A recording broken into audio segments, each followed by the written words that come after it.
Hello friends, welcome to my channel. Last வீடியோவில் நம்ம analysing எப்படி பண்ணுறதுன்னு பார்த்தோம். எல்லாருக்கும் பார்த்துருப்பீங்க, எல்லாம் ஒர்க் பண்ணியிருப்பீங்கன்னு நினைக்கிறேன். புரிஞ்சுன்னா பிரச்சனை இல்லை, புரியலங்கிறவங்க எனக்கு வந்து பர்சனலாகவே வாட்ஸ்அப்பில் கமெண்ட் பண்ணுங்கள். நான் வாட்ஸ்அப் நம்பரும் போடுறேன், டிஸ்கிரிப்ஷனில் இருக்கும், கண்டிப்பாக யூஸ் பண்ணிக்கிங்க. வாட்ஸ்அப் நம்பரில் கமெண்ட் பண்ணுங்கள் ஏதாவது புரியல அப்படின்னாலும், இல்லை கமெண்ட் சேட் பாக்ஸ்லேயே கமெண்ட் பண்ணாலும் பரவாயில்ல, எனக்கு அதுலேயும் கமெண்ட் பண்ணுங்கள், நான் எல்லாத்தையும் கிளியர் பண்ணுறேன். ஓகே, இப்போ இந்த வீடியோவில் நம்ம வந்து ஸ்ப்ளைன் அப்படின்னா என்ன, கர்வ் அப்படின்னா என்னங்கிறத ஒரு குயிக்காக பார்த்துட்டு விடுவோம். நெக்ஸ்ட் இந்த ஸ்ப்ளைன் ஃபங்க்ஷன் நம்ம ரொம்ப ரேராக தான் யூஸ் பண்ணுவோம், அதனால் இதில் வந்து சும்மா பேசிக்ஸ் மட்டும் எப்படி இருக்குன்னு நம்ம பார்த்துட்டு விடுவோம். கர்வ்னா என்ன, கர்வில் வந்து கர்வ் ஆன் எட்ஜ், ஒன் எட்ஜ்னா என்ன, டால் எட்ஜ் அப்படின்னா என்னங்கிறதையும் பார்த்துருவோம். வாங்க வீடியோக்குள்ளே போகலாம். மாஸ்டர்கம் 2018 ஓப்பன் பண்ணிட்டேன். இதில் பார்த்தீங்கன்னா ஃபர்ஸ்ட் வந்து ஸ்ப்ளைன், இது எங்கே இருக்குன்னு பார்த்தீங்கன்னா உங்களோட ஒயர் ஃப்ரேம் டேபில் ஸ்ப்ளைன் இருக்கும். இதில் ஸ்ப்ளைனில் பார்த்தீங்கன்னா மொத்தம் ஒரு 5 டைப்ஸ் இருக்கும். Spline manual, blended, from curves, automatic, curve, நர்ப்ஸ்னு. இதில் உள்ள ஃபர்ஸ்ட் நாள் தான் நம்ம பார்க்க போகிறோம். நர்ப்ஸ் நமக்கு வேண்டியில்லை. ஃபர்ஸ்ட்டு ஸ்ப்ளைன் மேனுவல் அப்படின்னா என்னன்னு பார்ப்போம். ஜென்ரலாக நம்ம ஸ்ப்ளைன் எதுக்காக யூஸ் பண்ணுவோம் அப்படின்னா, ஒரு காம்ப்ளிகேட்டட் டிசைன்ஸு, ஷேப்ஸ் நம்ம கிரியேட் பண்ணுறதுக்கு ஸ்ப்ளைன் யூஸ் பண்ணுவோம். அப்போ ஸ்ப்ளைன் நம்ம யூஸ் பண்ணுறோம் அப்படின்னா ஸ்ப்ளைன் மேனுவல் வச்சு நம்ம ஒரு ஷேப் வரைவோம். ஓகேவா, இதுதான் ஸ்ப்ளைன் மேனுவல். ஓகேவா, இந்த மாதிரி ஒரு ஷேப்ஸ் நம்ம வந்து காம்ப்ளிகேட்டடாக இர்ரெகுலர் ஷேப்ஸ் வரைகிறதுக்கு நம்ம ஸ்ப்ளைனை யூஸ் பண்ணிப்போம். ஓகே, இப்போ ஸ்ப்ளைனில் இங்கே பாக்ஸு, ஸ்ப்ளைன் மேனுவலில் என்னென்ன செட்டிங் பாக்ஸ் இருக்குது, என்னென்ன செட்டிங்ஸ் இருக்குங்கிறத பார்ப்போம். ஃபர்ஸ்ட் நான் ஸ்ப்ளைன் ஒன்று வரைகிறேன். இப்போ வரையும் போது நான் வந்து என்ன பண்ணிட்டேன் அப்படின்னா, இந்த லாஸ்ட் பாயிண்ட் அதை வச்சிருக்கேன் இல்லையா, இந்த பாயிண்ட், என் மவுஸை பாருங்க, இந்த பாயிண்ட் இதை வச்சிருக்கேன் இல்லையா, கிரீன் கலர் காட்டுது இல்லையா, இந்த பாயிண்ட் வந்து நான் வந்து எனக்கு இங்கே வேணாம், நான் இங்கே வரணும்னு நினைக்கிறேன். ஆனால் நான் எதுவும் தெரியாமல் நான் வந்து இந்த பாயிண்டை வச்சுட்டேன் அப்படின்னா, அதை நீங்கள் டெலிட் பண்ணிட்டு தான் திருப்பி கொண்டு வரணும்னு அவசியம் கிடையாது. இங்கே பேக்கப் 1 பாயிண்ட் இருக்கு இல்லையா, இதை கொடுத்தீங்க அப்படின்னா அந்த லாஸ்ட் பாயிண்ட் பேக்கப் ஆகிடும். இதே மாதிரி திரும்ப இந்த பாயிண்ட்டுக்கும் நம்ம பேக்கப் கொடுத்தோம் அப்படின்னா அதுவும் பேக்கப் ஆகிடும். அது மாதிரி நம்ம வந்து அந்த பாயிண்ட்டை வந்து சேஞ்ச் பண்ணி நம்ம ஷிஃப்ட் பண்ணிக்கலாம். அதுக்கு தான் அந்த பேக்கப் 1 பாயிண்ட்டுங்கிறது. ஓகேவா, நெக்ஸ்ட்டு எடிட் கண்டிஷன். இது என்ன அப்படின்னா, இப்போ ஸ்ப்ளைன் நம்ம வரைஞ்சோடனே ஸ்டார்ட் அண்ட் எண்டு பார்த்தீங்கன்னா சேமாக நமக்கு ஜஸ்ட் வரைஞ்ச உடனே அப்படியே வரைஞ்ச மாதிரியே இருக்கு. ஆனால் இதை நம்ம ஸ்டார்ட் அண்ட் எண்டை கூட நம்ம எடிட் பண்ணிக்கலாம், சேஞ்ச் பண்ணிக்கலாம் நமக்கு வேணுங்கிற மாதிரி. அதுக்கு தான் இந்த எடிட் எண்ட் கண்டிஷன். இந்த பாக்ஸை நீங்கள் டிக் பண்ணிட்டீங்க அப்படின்னா நீங்கள் திருப்பி ஒரு ஸ்ப்ளைன் வரைஞ்சி பாருங்களா, உங்களுக்கு அந்த ஸ்டார்ட் அண்ட் எண்டில் ஒரு ஆரோ மாதிரி கிரியேட் ஆகிருக்கும். தெரியுதா, ஸ்டார்ட் அண்ட் எண்டில் ஆரோ, இந்த எண்டு ஸ்டார்ட் ஆரோ, இது எண்ட் ஆரோ. இதை நீங்கள் நமக்கு வேணுங்கிற மாதிரி சூஸ் பண்ணிக்கலாம். எப்படி அப்படின்னா, இந்த ஸ்டார்ட் பாயிண்ட், ஸ்டார்ட் டைரக்ஷன் இருக்கு இல்லையா, இதில் பார்த்தீங்கன்னா நேச்சுரல்னு இருக்கு, நார்மல், அதாவது இதுதான் ஸ்டார்ட் பாயிண்ட், இது ஸ்டார்ட். எண்ட் பாயிண்ட் இருக்கு இல்லையா, இது இங்கே உள்ளது, ரெட் கலரில் உள்ளது எண்ட் பாயிண்ட்.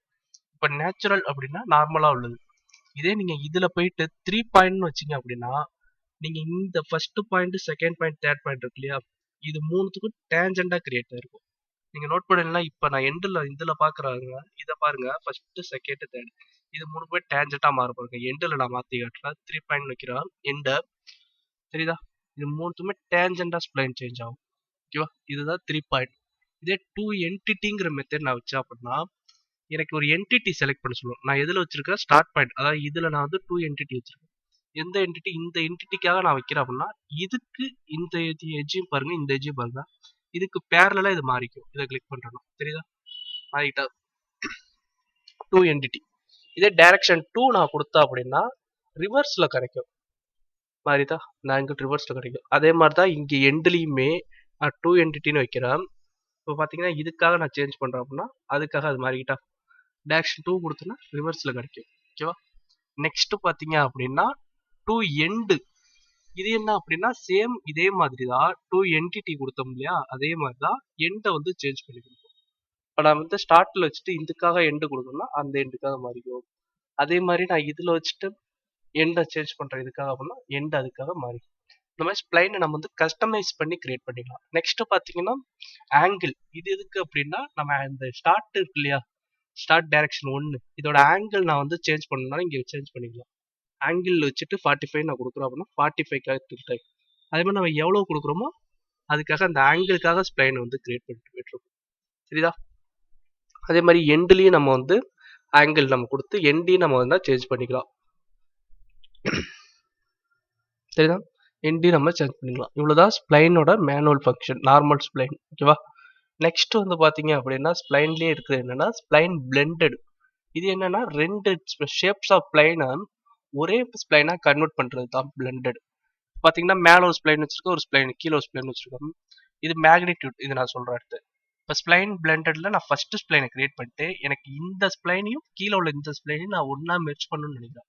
அப்ப ஃபர்ஸ்ட் ஸ்ப்ளைனுக்குள்ள இந்த ஆரோ வந்துட்டா இந்த ஆரோல எந்த பாயிண்டோட நான் கீழே உள்ளதை மெர்ஜ் பண்ணணும் அப்படின்னு கேட்கும். நான் எந்த இடத்துல பாயிண்ட் வைக்கிறேனோ அந்த பாயிண்ட் எடுத்துக்கும். நான் இந்த பாயிண்ட் எடுக்கணும்னா இந்த பாயிண்ட் எடுத்துக்கிட்டு செகண்ட் ஸ்ப்ளைன்ல இந்த பாயிண்ட் நான் கிளிக் பண்றேன் அப்படின்னா திருப்பி கிளிக் பண்ணி எந்த பாயிண்ட் நான் வைக்கணும் அந்த பாயிண்ட் இதையும் மெர்ஜ் பண்ணிடும். சரிதா? இந்த ஸ்ப்ளைன் பிளெண்டட் ரெண்டு டிஃப்ரெண்ட் ஸ்ப்ளைன்ஸ் வந்து ஒன்னா மெர்ஜ் பண்ணி கொடுக்குறதா பிளெண்டிங்ல. இதுல மேக்னிடியூட்னு ஒன்று இருக்கு இல்லையா, இது என்னன்னா இந்த இடத்துல வந்திருக்கு இல்லையா இந்த ஆர்க், இது எவ்வளவு பெண்டா நமக்கு கிடைக்கணுங்கிறது தான் மேக்னிடியூட். இதை ஹை பண்ணீங்க அப்படின்னா உங்களுக்கு ஹை ஆகிட்டு இருக்கும். அதே மாதிரி இதுல நம்ம ஹை பண்ணோம் அப்படின்னா இந்த ரேஞ்ச் உங்களுக்கு ஹை ஆகும். தெரியுதா? இது ரேஞ்ச் ஹை ஆகும். இதுதான் மேக்னிடியூட். ரீசெலக்டும் பண்ணிக்கலாம். உங்களுக்கு திருப்பி தப்பா நீங்க ராங் செலக்ட் பண்ணிட்டீங்க அப்படின்னா ரீசெலக்ட் கொடுத்தீங்கன்னா ரீசெலக்டும் பண்ணிக்கலாம். ஃபர்ஸ்ட் அதுல இந்த பாயிண்ட் நமக்குறத நம்ம செலக்ட் பண்ணி கொடுத்துக்கலாம். இதுல ட்ரிம்னு இருக்கு இல்லையா, இதை எடுத்துட்டீங்க அப்படின்னா உங்களுக்கு வந்து மேக்னிடியூடும் கிடைக்கும், அதாவது பிளெண்டான ஸ்ப்ளைனும் கிடைக்கும். அதுக்கு முன்னாடி உள்ள ப்ரீவியஸ் மெத்தடும் இருக்கும். இதே ட்ரிம்மை டிக் பண்ணிட்டீங்கன்னா ப்ரீவியஸ்ல உள்ள ஸ்ப்ளைன் கேன்சல் ஆகி இது ரெண்டு பிளெண்டான நியூ ஸ்ப்ளைன் மட்டும் தான் உங்களுக்கு ஆட் ஆகி வந்துருக்கும். இதே என்டிட்டி 1ன்னு கொடுத்துட்டீங்கன்னா 1ல உள்ளது மட்டும் ட்ரிம் ஆயிருக்கும். அதே 2ன்னு கொடுத்தோம் அப்படின்னா 2ல உள்ளது ட்ரிம் ஆயிருக்கும், 1ல உள்ளது இருக்காது. இவ்வளவுதான் ஸ்ப்ளைனோட நார்மல் பொசிஷன் பிளெண்டட். நெக்ஸ்ட் வந்து பாத்தீங்க அப்படின்னா ஸ்ப்ளைன்லயே ஸ்ப்ளைன் ஃப்ரம் கர்வ்ஸ் இருக்கு. ஸ்ப்ளைன் ஃப்ரம் கர்வ்ஸ் அப்படின்னா என்னன்னா ஒரு கர்வை வந்து ஸ்ப்ளைனா கிரியேட் பண்றதா ஸ்ப்ளைன் ஃப்ரம் கர்வ்ஸ். இப்போ பாத்தீங்க அப்படின்னா வச்சுங்களா, நான் வந்து ஒரு ஆர்க் ஒன்று வரைஞ்சிக்கிறேன். ஃபர்ஸ்ட் ஒரு 3 பாயிண்ட் ஆர்க் ஒன்று எடுத்துக்கிறேன். இப்போ இதுக்கு நான் வந்து அனலைஸ் பண்ணணும். இந்த 3 ஆர்க்லாம் சேர்த்துருக்கேன், இதுக்கு அனலைஸ் பண்ணணும்னு நினைக்கிறேன். ஸோ நான் இப்போ இந்த 3த்துக்கும் அனலைஸ் பண்ணும்போது நான் நினைக்கிறேன் அப்படின்னா அப்போ நான் என்ன பண்ண முடியும், எனக்கு வந்து அனலைசிங் மெத்தடில் போய் நான் அனலைஸ் பண்ணணும். ஓகேவா? நான் அனலைஸ் பண்ணணும்னு நினைக்கிறேன். அப்போ இங்கே நான் ஹோம் டேபில் போயிட்டு அனலைஸ் பண்ணும்போது பார்த்தீங்கன்னா செலக்ட் ஆகும்போது பார்த்தீங்கன்னா எனக்கு தனித்தனியாக கிடைக்குது. எனக்கு ஒரே இதுலேயே தான் அனலைசிங் செக் பண்ணணும். அப்போ இது 3த்தையும் நான் தனித்தனியாக அனலைஸ் பண்ணுவேன். ஒரே இதாக செக் பண்ணணும் அப்படின்னா ஸ்ப்ளைன் ஃப்ரம் கர்வில் எடுத்து நீங்கள் அதை ஒரே ஸ்ப்ளைனாக கன்வெர்ட் பண்ணிக்கலாம். எப்படி கன்வெர்ட் பண்ணுறதுன்னு பார்த்தீங்கன்னா ஸ்ப்ளைன் மேனுவல்லையே கீழே இந்த ஆரோ கிளிக் பண்ணிங்கன்னா ஸ்ப்ளைன் ஃப்ரம் கர்வ்ஸ் இருக்கும். இதை எடுத்துங்க. இதை எடுத்து செயினை செலக்ட் பண்ணிட்டு ஓகே கொடுத்துட்டு திருப்பி இதை கிளிக் பண்ணிங்க, செயின் மோடில் செலக்ட் பண்ணிடுங்க, கொடுத்து என்டர் தட்டிங்க. ஓகேவா? ஸ்ப்ளைன் ஃப்ரம் கர்வ் எடுத்துட்டு இதை செலக்ட் பண்ணிங்க, கொடுத்து ஓகே பண்ணிட்டீங்கன்னா போதும். ஓகே பண்ணோடனே இந்த பாக்ஸ் வந்துட்டா இதுல டெலிட் கர்வ் வச்சுட்டு வேற எதுவும் சேஞ்சஸ் தேவையில்ல, அப்படியே ஓகே பண்ணிடுங்க. இப்போ நீங்க அனலைஸ் எடுத்து பண்ணி பாருங்களா, ஒரே ஏதாச்சும் செலக்ட் ஆயிட்டா ஒரே கர்வா அனலைஸ் பண்ணிக்கலாம். இதுதான் ஸ்ப்ளைன் ஃப்ரம் கர்வ்ஸ். நெக்ஸ்ட் வந்து இன்னொன்னு இருக்கும் இதுலயே, இது என்ன அப்படின்னா ஸ்ப்ளைன் ஆட்டோமேட்டிக். இது என்ன ஃபங்க்ஷன் அப்படின்னா நீங்க வந்து ஸ்ப்ளைன் வரையணும்னு அவசியம் இல்லை. சம்டைம்ஸ் உங்களுக்கு காம்ப்ளிகேட்டட் ஷேப்னா ஸ்ப்ளைனை கொண்டு போறது கஷ்டமா இருக்கும். அப்ப நீங்க வந்து இந்த மாதிரி பாயிண்ட்ஸா வரைஞ்சிட்டு அந்த பாயிண்ட்ஸை கனெக்ட் பண்றதுலாம் போதும் அப்படின்னு நினைக்கலாம். அப்ப ஸ்ப்ளைன் ஆட்டோமேட்டிக்ஸ்ல வச்சு கொடுத்துட்டீங்க அப்படின்னா first 2 point next last point select பண்ணிட்டீங்கன்னா இந்த இருக்கிற பாயிண்ட்ஸை கனெக்ட் பண்ணி உங்களுக்கு ஸ்ப்ளைன் கிரியேட் ஆகும். நீங்க லாஸ்ட் பாயிண்டா இதை கொடுத்தீங்கன்னா இப்படி வந்து இதுக்காக கனெக்ட் ஆயிருக்கும். ஓகேவா? இதுதான் ஸ்ப்ளைன் வந்து ஆட்டோமேட்டிக். இதுதான் ஸ்ப்ளைனோட ஃபங்க்ஷன். இப்படிதான் ஒர்க் பண்ணலாம். மேக்ஸிமம் ஸ்ப்ளைன் நம்ம வந்து ரொம்ப ரேரா தான் யூஸ் பண்ணுவோம். அதனாலதான் இதை கொஞ்சம் நான் வந்து எக்ஸாம்பிள்ஸ் இல்லாம டைரக்டாவே ஒரு சின்ன டெமோ மாதிரி சொல்லிட்டு போயிடலாம். நெக்ஸ்ட் பாத்தீங்கன்னா curve 1 edge curve all edge. இது என்னங்கிறத பார்த்தலாம். இதுக்கு சிம்பிளா சொல்லணும்னா வச்சுக்கலாம், ஒரு பாக்ஸ் ஒன்று ரெக்டாங்கிள் ஒன்று வரைகிறேன்.